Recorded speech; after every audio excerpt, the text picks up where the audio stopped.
भगवद गीता अध्याय 15 पुरुषोत्तम योग। दोस्तों, गीता के 15वें चैप्टर में बताया गया है कि किस प्रकार से यह दुनिया एक इल्यूजन है और कैसे हम इसमें उलझकर रह जाते हैं। श्री कृष्ण बोले कि यह संसार बरगद के एक उल्टे पेड़ की तरह है, जिसकी जड़ें ऊपर है और डालियाँ पत्ते नीचे की तरफ। पत्तियाँ वेदों को दिखाती हैं और डालियों के अंत में फल कार्य फल के जैसा है। इस पेड़ की जितनी भी शाखाएं हैं वो 3 तरह के गुण यानी कि सत्व, रज और तम से ही बनी है। इसकी जड़ों में स्वयं परमात्मा विराजमान है। इस पेड़ की शाखाओं के अंत में नई कोंपले मनुष्य की इच्छाओं को दिखाती है।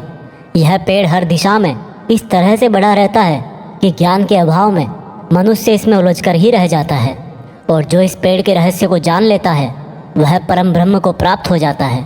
इसलिए इस माया वाले जीवन रूपी बरगद के पेड़ को ज्ञान की कुल्हाड़ी से काटकर उचित योग का पालन करके उस परम ब्रह्म को ढूंढना चाहिए, और जिसका मान, मोह, सम्मान, अपमान सभी नष्ट हो गए हैं और बुद्धि स्थिर हो गई है, वह पुरुष इससे मुक्ति पा सकता है।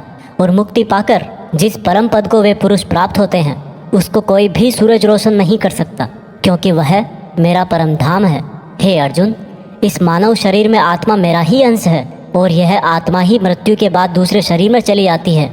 यह शरीर कान, आँख, त्वचा, जीभ, नाक और मन से ही इन इंद्रियों का और वासनाओं का सेवन करता है, और यह केवल ज्ञानी जन ही जानते हैं। इस संसार में शरीर नाशवान है और आत्मा अविनाशी है, और इन सब में सबसे श्रेष्ठ है परमात्मा, जो कि सब लोगों का पालन पोषण करता है।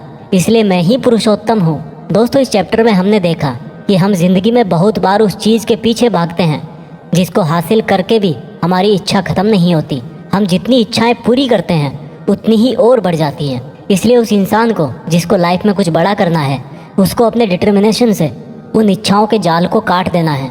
तभी वह इस इल्यूजन वाले ट्री से परमात्मा को यानी कि आपकी पर्सनल लाइफ के केस में सक्सेस को ढूंढ पाएगा।